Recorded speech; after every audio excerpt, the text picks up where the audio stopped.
Robot slow motion soccer. Yes, the future is here. This is the Alligator News Roundup. Plus, LinkedIn drowns in AI generated resumes. General Raisin Kane explains the bunker buster. And scientists finally find the secret to a good life. Here we go. Number 4. NBC News. A bumbling game of robot soccer was a breakthrough for embodied AI. Make yourself watch the video. My impression is that I could either watch an hour of this or I could paint the garage and watch the paint dry. They would both have about the same entertainment payoff. But the halting, stumbling, shuffling robots who played in China's fully autonomous football match this week represent a serious investment of money and brainpower. NBC News projects that in 25 years, the U.S. will have 77 million self-propelled robots moving among us, which will be maybe 20% of the population. China is expected to have 300 million. I suppose that makes sense, as their people count is 4 times our own. The claim in the article, or more correctly, perhaps the narrative that China has handed the reporter, is that the overwhelming majority of these mobile bots will be engaged in routine physical tasks, production line work, materials handling, probably not things that require original thought. I will hold my opinion on that, given that my worldview is a little darker than that. I'm not sure why we assume that robots who can play a rudimentary soccer game now, without coaching or online direction, will be harmlessly incapable of antisocial oppression in 25 years. The soccer bots move awkwardly, bumping into one another and frequently toppling over. There appears to be some confusion between offense and defense, but they are moving on their own, focused on the ball and with making goals in mind. Waxing philosophical, I observe the stretcher bearers. An insightful contributor has pointed out that humans have been relegated to the task of providing aid and comfort to downed robots. A pair of bio units, that would be people, carry a fallen bot off the field of honor. Surely this is a harbinger if we needed one. Ask yourself, in this soccer match, who is the principal and who the servant? Only one of them is lying on the stretcher, to the cheers and adulation of unreasonably emotional fans. Number 3. Ars Technica. The resume is dying, and AI is holding the smoking gun. In a competitive job market, the shrinking number of candidates who have decided to actually look for a job, as opposed to spending their days surfing Instagram and waiting for the next big thing to come along, are facing a technological arms race of the resume. Artificial intelligence can perform mind-boggling data gathering tasks with blinding speed. Some of that capability may be tinged with a bit of accuracy, pardon the sarcasm. Human job seekers have raced to employ AI to get an edge on their competition. Providing an AI system with the link to a help-wanted ad, along with a copy of the text of your resume, are both extremely simple and quick tasks from your keyboard or from your smartphone. If you then ask the platform to integrate keywords from the ad into a customized version of your resume, it will result in a submission to the hiring manager, and you will suddenly appear to be the ideal candidate. AI will even respond to prompts like, now rewrite the resume with a more enthusiastic tone. Also, include a few awkward sentences to make it look like a human wrote it. Voila, a new, fresh-sounding resume. And why stop there? Just ask your AI assistant to search for job want ads that meet your criteria, integrate keywords into your resume, and digitally respond on your behalf. In fact, do that about 100 times a day until you obtain an interview for the next step in the hiring process. LinkedIn reports that their platform is now seeing 11,000 resume submissions per minute. This is a 45% increase from last year, and nearly all of it is due to the rapid acceleration of AI capability. No wonder Microsoft had to reopen the nuclear power plant at 3 Mile Island to meet the electricity needs of their data center.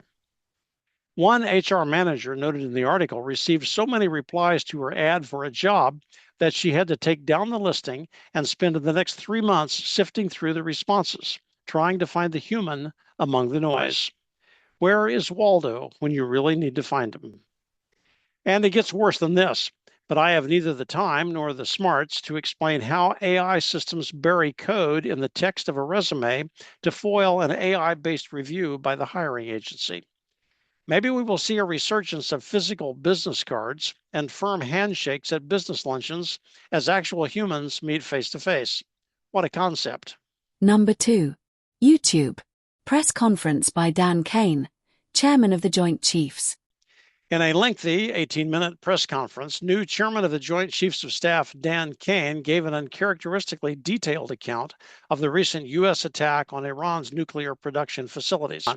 Air Force General Kane spoke of the two operators of the DTRA, Defense Threat Reduction Agency, who have been studying Iran's Fordo nuclear site for an incredible 15 years.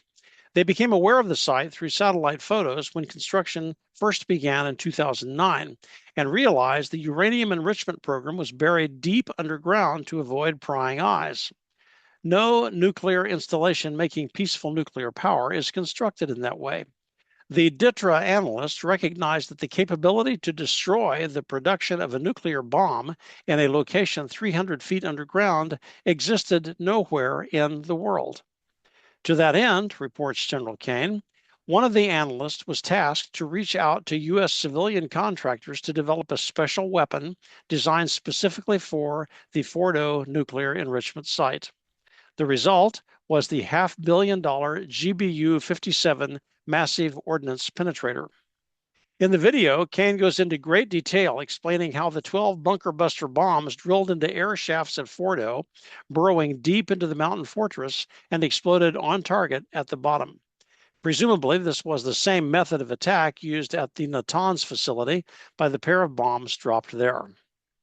The chairman also spoke of the B-2 stealth bomber crews who made the 37-hour round trip from Missouri to Tehran and back. Their families were completely unaware of the assignment until late into the mission, when they were contacted and brought to Whiteman Air Force Base to greet their loved ones on their successful return. Kane also makes detailed comments about the very young and very small force of soldiers protecting the U.S. Central Command Center at Al Udeid Air Base in Qatar. A 28-year-old captain commanded a unit of only 44 soldiers. They launched the largest Patriot missile defense exchange the U.S. has ever delivered, thwarting an Iranian attack of incoming missiles. Dan Kane wrapped up his remarks with a quite pointed statement to others around the world who might be thinking of ways to hide their weaponization efforts from U.S. surveillance. Speaking to adversaries relative to the 15-year effort to neutralize the Fordo site, Kane said, "You should know that there are other DTRA team members out there studying targets for the same amount of time." This might be a good time for potential adversaries to figure out how to manufacture goods that U.S. consumers want to buy, rather than pursuing dreams of widespread death and destruction. Number 1. Goodgoodgood.co. In surprising new study, researchers find hope, not happiness, is key to a meaningful life. And I'll conclude with this bit of blindingly obvious research that found its way into one of our nation's premier publications of the American Psychological Association. A team of researchers from the University of Missouri studied 2,300 participants to determine what most contributed to their sense of well-being. I am glad they focused on that subject because we all know that a sense of well-being is the most important thing in all our lives. Never mind honesty, integrity, honor, duty, courage, faithfulness to family, or personal responsibility. No, it's all about a personal sense of well-being. The findings apparently surprised team leaders Megan Edwards and Laura King, PhDs. They found that hope is more important than happiness. Quote, "Our research shifts the perspective on hope from merely a cognitive process related to goal attainment to recognizing it as a vital emotional experience that enriches life's meaning," unquote. So, Missouri tax dollars well spent. We now know that hope, the expectation that things will be better tomorrow than they are today, is more significant to us than merely being happy in the present moment. I wish the article would have said how much it cost us to learn that bit of information. Perhaps these highly educated researchers could have reviewed the Apostles' comments in Romans chapter 8. "For we are saved by hope, but hope that is seen is not hope. For what a man seeth, why doth he yet hope for? But if we hope for that we see not, then do we with patience wait for it. And with that, I hope you have a safe and enjoyable Independence Day. Mrs. Alligator and I have been watching old History Channel documentaries, complete with 1990s style CGI graphics of the World War II Pacific Theater. To say that U.S. soldiers, sailors, and Marines sacrificed much would insult with faint praise. I suspect they hoped that the days that would follow their own time would be much better, safer, and more prosperous. Grant that we may build on their sacrifice in a way that honors our God and serves our fellow man. And thanks for joining the Alligator News Roundup for Friday, July 4, 2025, Independence Day in the United States of America. Have a good weekend.